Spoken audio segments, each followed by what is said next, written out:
कहानी की शुरुआत एक जंगल के दृश्य से होती है। एक आदमी पागलों की तरह इस घने जंगल से बाहर निकलने की कोशिश कर रहा था, लेकिन जंगल इतना घना था कि वहां से बाहर निकलने का कोई रास्ता दिखाई नहीं दे रहा था। वह आदमी सूरज को देखकर अपनी दिशा तय कर रहा था, लेकिन अब सूरज भी ढल चुका था। फिर भी उसने भागना नहीं छोड़ा। भागते भागते वह एक ऐसी जगह पहुंचा जहां उसे एक साइन बोर्ड दिखाई दिया। उस पर लिखा था पॉइंट ऑफ नो रिटर्न, यानी यहाँ से कोई वापस नहीं जा सकता। इस बोर्ड को देखकर उसके चेहरे पर चिंता साफ दिखाई दे रही थी। अंधेरा और गहरा हो गया और अचानक सारे पक्षी उड़कर वहां से चले गए। छिपने की कोई जगह नहीं थी। आदमी बहुत डरा हुआ था, इसलिए वह एक पेड़ पर चढ़ गया, लेकिन उसकी बदकिस्मती से वह ऊंचे पेड़ से नीचे गिर गया। इसके पहले कि वह बेहोश हो जाता, हम देखते हैं कि कोई उसे खींच रहा है, लेकिन उसे खींचने वाला कौन है यह नहीं दिखाया गया। हमें बस उस आदमी की दर्द भरी चीखें सुनाई देती हैं। फिर सीन कट होता है और हमें 6 दिन बाद शहर में मीना नाम की एक लड़की दिखाई जाती है। मीना का कोई दोस्त या परिवार नहीं था, सिर्फ एक बहन को छोड़कर। इस समय जिस पेट स्टोर में वह काम कर रही थी, उसके बॉस ने उसे आदेश दिया कि वह एक तोते को चिड़ियाघर छोड़कर आए। मीना ने उस तोते को उठाया और अपने घर ले गई, क्योंकि उसे अगले दिन जू जाना था। उस रात उसने तोते के साथ ही समय बिताया और फिर सुबह होते ही वह उसे लेकर जू के लिए निकल पड़ी। लंबी सड़क पर चलते चलते अचानक उसने शायद गलत मोड़ ले लिया और वह जंगल के बीचों बीच पहुंच गई। ये वही जंगल था जहां हमने पहले एक आदमी को गायब होते हुए देखा था। पहले तो वह अपनी गाड़ी के जरिए ही जंगल में अंदर तक गई, लेकिन जब उसे बाहर निकलने का रास्ता समझ नहीं आया तो उसे गाड़ी छोड़कर उतरना पड़ा। उसे लगा कि शायद यहाँ पास में कोई होगा जिससे वह मदद मांग सके। वह अपने तोते को लेकर आगे बढ़ने लगी। अंधेरा भी गहराता जा रहा था। अचानक पहले की तरह ही सभी पक्षी इन पेड़ों से उड़कर चले गए। मीना को अब डर लगने लगा था, क्योंकि जमीन जोर जोर से हिल रही थी। उसे अपने आसपास किसी के मौजूद होने का एहसास भी हो रहा था। उसने दूर देखा कि एक बूढ़ी औरत भाग रही थी। मीना भागते हुए उसका पीछा करती है और उसे मदद मांगने की कोशिश करती है, लेकिन वह औरत रुकती नहीं और भागती रहती है। मीना उसका पीछा करते करते थक गई और रुक गई। तभी उस बूढ़ी औरत ने उसे आवाज देकर कहा, अगर जिंदा रहना चाहती हो तो तेजी से भागकर हमारी तरफ आओ। ये सुनते ही मीना फिर से दौड़ते हुए उस बूढ़ी औरत की तरफ भागी। वह औरत मीना का हाथ पकड़कर उसे एक घर के अंदर ले आई। घर के अंदर आते ही उस औरत ने दरवाजा लॉक कर लिया, लेकिन यह कोई साधारण घर नहीं था, बल्कि एक अजीब सा कमरा था जिसमें एक बड़ा सा शीशा लगा हुआ था। उस बूढ़ी औरत के साथ वहाँ 2 और लोग भी मौजूद थे। मीना घबराकर इन लोगों से पूछती है, ये कौन सी जगह है? वे लोग कोई जवाब नहीं देते और मीना से कहते हैं कि वह शीशे के सामने खड़ी हो जाए, क्योंकि कोई उन्हें देखने आने वाला था। मीना ने पूछा, आखिर कौन देखने आ रहा है? तो वह बूढ़ी औरत, जिसका नाम मेडलाइन था, जवाब देती है, हमें वॉचर्स देखने आ रहे हैं। तभी वहां से अजीबोगरीब आवाजें आने लगती हैं। मेडलाइन ने बताया कि वॉचर्स तुम्हारे आने से खुश हैं। वे यहाँ तुम्हारे लिए तालियां बजा रहे हैं। मीना बुरी तरह से कंफ्यूज थी, क्योंकि जिन्हें मेडलाइन वॉचर्स कह रही थी, उन्हें अभी तक न तो फिल्म में दिखाया गया था और न ही मीना या किसी और ने उन्हें देखा था। रात गुजर जाती है और सुबह होने पर ये लोग उस जगह से बाहर निकल आते हैं। मेडलाइन मीना को बताती है, वे वॉचर्स सिर्फ रात में ही बाहर निकलते हैं। दिन के वक्त हम जंगल में आजाद घूम सकते हैं। मीना को इस जंगल में नहीं रहना था। वह यहाँ से निकलने के लिए आगे बढ़ जाती है, लेकिन मेडलाइन उसे रोकते हुए कहती है, यह तुम्हारा सही फैसला नहीं है। इस जंगल से बाहर निकलने का कोई रास्ता नहीं है। रात होने से पहले हमें इस घर में वापस आना पड़ता है। अगर तुम देर कर दोगी तो अपनी जान गंवा दोगी। मीना किसी की बात नहीं सुनती और अपने तोते को लेकर आगे बढ़ती रहती है। कुछ दूर चलने पर उसे भी वही साइन बोर्ड दिखाई देता है, जिस पर लिखा था पॉइंट ऑफ नो रिटर्न। इसे देखकर वह घबरा तो जाती है, लेकिन पहले लड़के की तरह ही वह सूरज की दिशा देखकर उसी दिशा में चलने लगती है। हालांकि वह जंगल से बाहर निकलने में कामयाब नहीं हो पाती। अचानक उसे जमीन के नीचे कुछ हलचल महसूस होती है। डर के मारे वह वापस उसी घर की तरफ भागती है। हार मान चुकी मीना को वहां मेडलाइन दिलासा देती है और कहती है, तुम अकेली नहीं हो जिसने यहाँ से निकलने की कोशिश की और असफल रही। हम भी तुम्हारी तरह हार कर यहीं रुके हैं। मेडलाइन आगे बताती है, इस जंगल से बाहर निकलने का कोई रास्ता नहीं है। ये जंगल आत्माओं को अपनी ओर खींचता है और इंसानों को ऐसी अजीबोगरीब चीजें दिखाता है जो उन्हें पागल बना सकती हैं। इसलिए अगर जिंदा रहना चाहती हो तो हमारे साथ ही रहो। ये जंगल एक शिकारी है और हम सब उसके शिकार हैं, मेडलाइन ने मीना से कहा। फिर उसने मीना को जंगल में लगाए गए पॉइंट ऑफ नो रिटर्न के कई साइन बोर्ड दिखाए, जो गोल दायरे में लगाए गए थे। मेडलाइन बताती है, ये साइन हमारे घर से आधे दिन की दूरी पर लगाए गए हैं। अगर इससे आगे गई तो वापस लौटना लगभग नामुमकिन हो जाएगा। इसलिए जब भी ये साइन तुम्हें दिखें, इन्हें इग्नोर मत करना। मीना पूछती है, यह सब किसने बनाया? मेडलाइन जवाब देती है, ये एक प्रोफेसर ने बनाया था। रात हो जाती है और सभी लोग वापस उस घर के अंदर आ जाते हैं। हर रात वॉचर्स उन्हें देखने के लिए आते थे। आज कीरा नाम की लड़की उनके सामने डांस करती है और कहती है, ये सब उन्हें पसंद है। ऐसा नहीं था कि इन चारों को हर रात वॉचर्स के सामने खड़े ही रहना पड़ता था। वे अपनी मर्जी से जो करना चाहते थे कर सकते थे, लेकिन उन्हें वॉचर्स की तरफ अपनी पीठ नहीं करनी थी। रात में तो उन्हें सिर्फ वॉचर्स की समस्या का सामना करना पड़ता था, लेकिन दिन में भी उनके लिए मुश्किलें कम नहीं थी। ये लोग हर रोज जंगल से कुछ कुछ न कुछ शिकार करके लाते थे जिससे उनका गुजारा चलता था। अगले दिन कीरा और मीना दोनों जंगल में खाना इकट्ठा करने के लिए जाती हैं। रास्ते में मीना कीरा से पूछती है, आखिर ये वॉचर्स चाहते क्या हैं? कीरा जवाब देती है, मुझे भी कुछ खास नहीं पता, लेकिन मैडलाइन के पास एक थ्योरी है। उसके मुताबिक ये वॉचर्स हमें देखते हैं, हमें ऑब्जर्व करते हैं, लेकिन अगर हमने इन वॉचर्स को देखा तो हम पागल हो जाएंगे। इसके बाद कीरा मीना को एक गड्ढा दिखाती है और कहती है, ऐसे बहुत से गड्ढे जंगल में मौजूद हैं। दिन के वक्त ये सारे वॉचर्स इन गड्ढों में रहते हैं और रात में ये गड्ढों से बाहर निकल आते हैं। मीना कीरा से पूछती है कि वह कितने समय से यहाँ फंसी हुई है। इस पर कीरा बताती है कि उन्हें यहाँ फंसे हुए 6 महीने हो गए हैं। वह यह भी बताती है कि उसका पति जंगल में रास्ता ढूंढने के लिए निकला है। उसे उम्मीद है कि वह जरूर रास्ता ढूंढकर वापस आएगा और वे सब यहाँ से बाहर निकल पाएंगे। हमें यह भी पता चलता है कि कीरा का पति वही आदमी था जिसे हमने फिल्म की शुरुआत में देखा था, जिसे जंगल ने खींच लिया था। अपने घर के पास वापस आने पर मैडलाइन मीना को 3 नियम समझाती है। यहाँ जिंदा रहने के लिए पहला नियम यह है कि रात के वक्त घर का दरवाजा नहीं खोला जाएगा। दूसरा, रात में आईने की तरफ अपनी कमर नहीं करनी है। और तीसरा, दिन के वक्त उन गड्ढों के पास नहीं जाना है और जितना हो सके रोशनी में रहना है। मैडलाइन ने मीना को समझाया, लेकिन उस रात मीना वॉचर्स के बारे में और जानने की जिज्ञासा रखती थी, इसलिए वह आईने के पास जाकर कान लगाकर आवाजें सुनने की कोशिश करती है। जब उसे कुछ सुनाई नहीं देता तो वह आईने की तरफ अपनी कमर कर लेती है। ऐसा करते ही वॉचर्स को गुस्सा आ जाता है। वे जोर जोर से आईने को मारने लगते हैं। उनकी हरकतों से आईने में दरारें भी पड़ जाती हैं। इस शोर से मैडलाइन जाग जाती है। वह मीना से कहती है कि वह तुरंत आईने के सामने खड़ी हो जाए। मैडलाइन का मानना था कि ऐसा करने से वॉचर्स का गुस्सा शांत हो सकता है। खैर, यह रात किसी तरह बीत जाती है। अगले दिन मीना डेनियल के साथ शिकार पर निकलती है। मीना, जो यहाँ अपने दिन बर्बाद नहीं करना चाहती थी, यहाँ से भागने की योजना बना रही थी। शिकार के दौरान मीना डेनियल से पूछती है, क्या आज तक तुमने किसी वॉचर को देखा है? डेनियल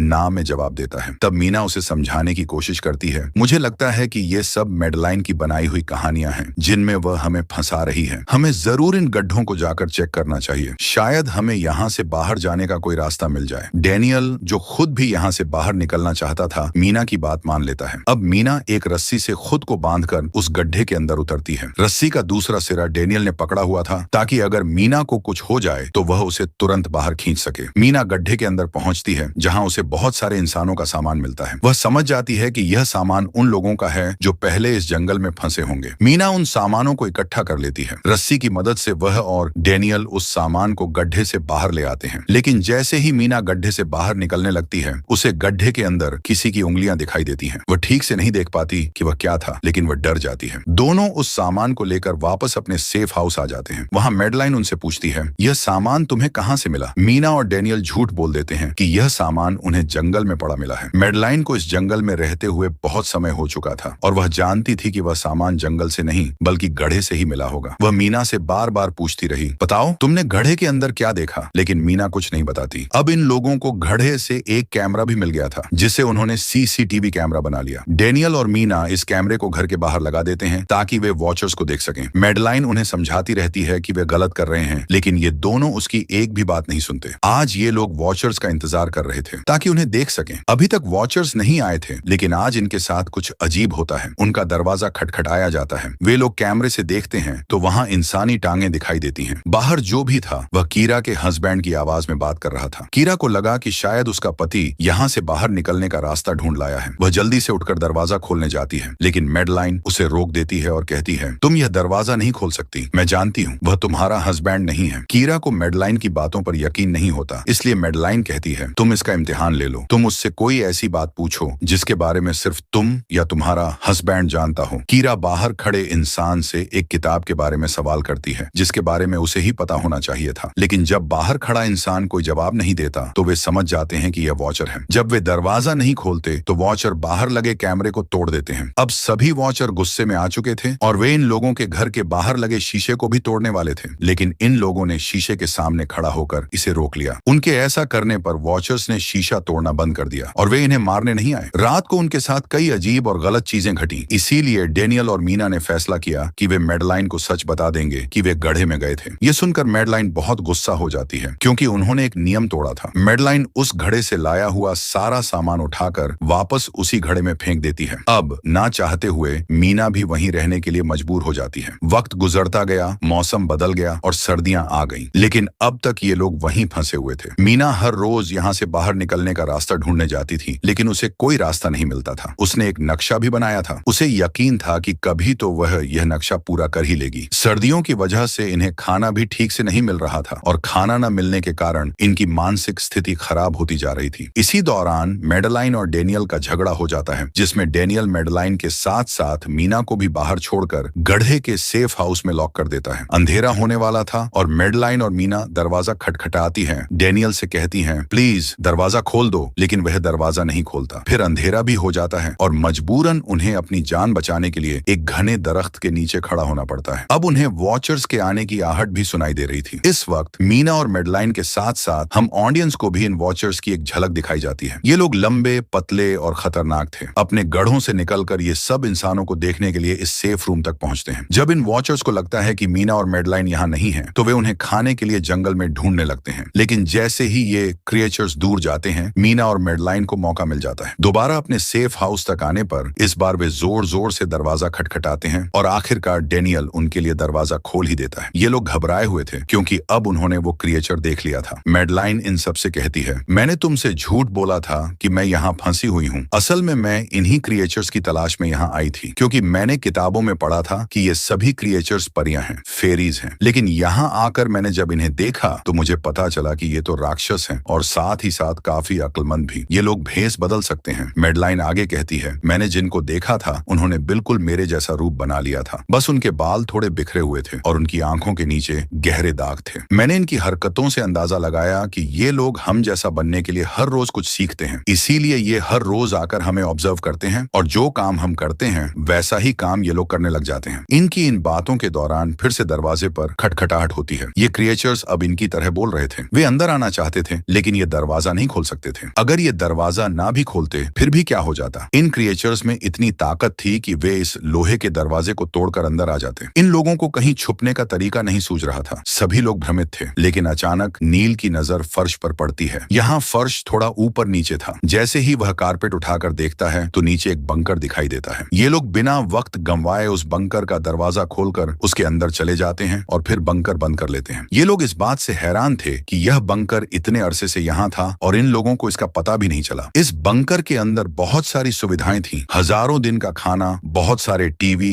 टेक्नोलॉजी और कई जरूरी सामान रखा था। मीना जानना चाहती थी कि आखिर ये जगह किसने बनाई, इसीलिए वो एक कंप्यूटर को ऑन कर लेती है। इस कंप्यूटर में इंटरनेट तो नहीं था, लेकिन बहुत सा डाटा सेव था, जिसे खोलने पर इन्हें पता चलता है कि ये सारी जगह डॉक्टर मार्टिन ने बनाई थी। ये प्रोफेसर असल में इन क्रिएचर्स के बारे में जानता था और इन पर रिसर्च करना चाहता था, इसीलिए उसने यह बंकर बनाया था। वो इस बंकर में रहता था और पैसों का लालच देकर वह दूसरे इंसानों को यहाँ लेकर आता था। रात के वक्त उन्हें ऊपर के कमरे में छोड़कर खुद इस बंकर में आकर छुप जाता था और फिर ये क्रिएचर्स उन इंसानों को खा जाते थे। अपनी सारी रिसर्च के दौरान डॉक्टर मार्टिन ने बताया था कि ये क्रिएचर्स कोई राक्षस नहीं थे, बल्कि असल में फेरीज थी जो पहले इंसानों के साथ रहती थी। लेकिन फिर इंसानों ने इन फेरीज को धोखा दिया, इन्हें जंगलों में फंसा दिया और वे खुद यहाँ से चले गए। काफी साल जमीन के नीचे रहने की वजह से इनका जादू और उनके पर कमजोर हो गए थे। डॉक्टर मार्टिन बताते हैं कि अपनी रिसर्च के दौरान उन्हें एक अलग फेरी मिली जो रोशनी में भी उन गढ़ों से बाहर आ सकती थी। यह फेरी बहुत खास थी। उसने डॉक्टर मार्टिन को मारने की बजाय उसे अपना साथी बना लिया और वह मार्टिन के साथ रहकर सब कुछ सीख गई। लेकिन थोड़े समय बाद इन दोनों के बीच कोई बड़ा झगड़ा हो गया। इस कंप्यूटर में बहुत सारी वीडियो थी और हर वीडियो में डॉक्टर मार्टिन ने कुछ न कुछ बताया था। मीना बस ये जानना चाहती थी कि आखिरकार क्या हुआ, इसीलिए उसने सबसे आखिरी वीडियो प्ले किया। उसमें वह देखती है कि प्रोफेसर खुद को और उस फेरी को मारने वाला था। मरने से पहले वह इस जंगल में फंसे हुए लोगों के लिए एक रास्ता बता जाता है। वह कहता है कि शाम को जिस दिशा में परिंदे उड़ते हैं उसी दिशा में अगर लोग दौड़ें तो वे इस जंगल से बाहर निकल सकते हैं। उसने इस रिकॉर्डेड मैसेज में कहा था कि अगर कोई इस जंगल से बाहर निकलने में कामयाब हो गया तो यूनिवर्सिटी में जाकर मेरी सारी रिसर्च तबाह कर देना। बस कुछ राज हमेशा के लिए रह जाने चाहिए। मैंने यहाँ आकर बहुत बड़ी गलती की थी। मैं वो दुनिया नहीं बना सका जिसका मैंने ख्वाब देखा था। मैं इंसानों और फेरीज को एक साथ नहीं रख सका। खैर, अब रात हो चुकी थी और इन लोगों को बाहर जाने का रास्ता मिल चुका था। सभी लोग बंकर से बाहर निकलते हैं तो देखते हैं कि उनका सेफ हाउस पूरी तरह से वॉचर्स ने तबाह कर दिया है। अब ये लोग जंगल से बाहर निकलने के रास्ते पर चल पड़ते हैं। वो परिंदे जिनके बारे में प्रोफेसर ने बताया था वे शाम को उड़ने वाले थे, लेकिन इन्हें शाम से पहले जंगल से बाहर निकलना था। इसलिए मीना अपने पास मौजूद पैरट को आजाद कर देती है। जिस दिशा में वह उड़ता है ये लोग उसी दिशा में चलने लग जाते हैं। चलते हुए रास्ते में उन्हें एक कब्र मिलती है। मैडेलाइन उस कब्र को देखकर बताती है कि एक वक्त था जब ये लोग इंसानों के साथ रहते थे, लेकिन इंसानों ने इनके साथ बहुत बुरा किया, धोखा दिया और इन्हें जंगलों में छोड़कर चले गए। और क्योंकि इन फेरीज ने अपने पर और अपनी जादू को खो दिया,